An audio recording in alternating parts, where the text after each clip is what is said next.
Hello, it's Devin from Week to Warrior here with another intriguing video this time.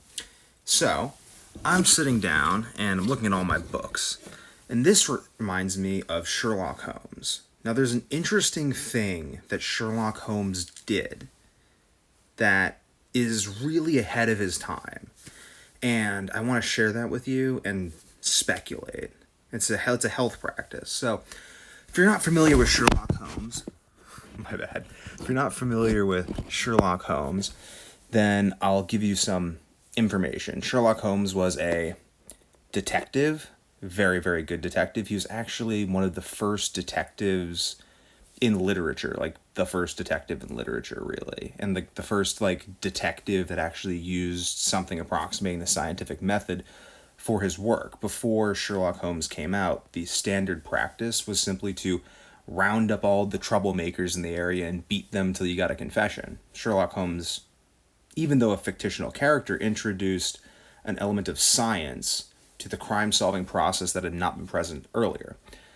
Sherlock Holmes, presented as this great intellectual, especially in the BBC excellent miniseries on Sherlock Holmes, but often can be portrayed as kind of a weakling, or can be thought of that way by people who don't understand Sherlock Holmes. Sherlock Holmes, though, was a very, very, very strong man.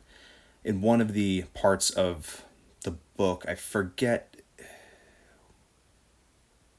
don't remember which story, but a strong man comes in, he bends an iron bar to intimidate Holmes, and Holmes doesn't do anything, waits till the man leaves, and then he unbends the bar and just kind of laughs.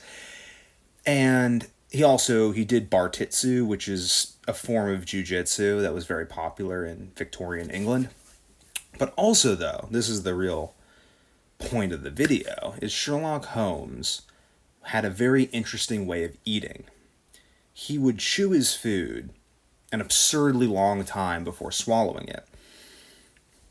He would also swish water around in his mouth an absurdly long time before swallowing that as well. And he would say that he drank his food and he chewed his water, and that this was part of his excellent digestive process.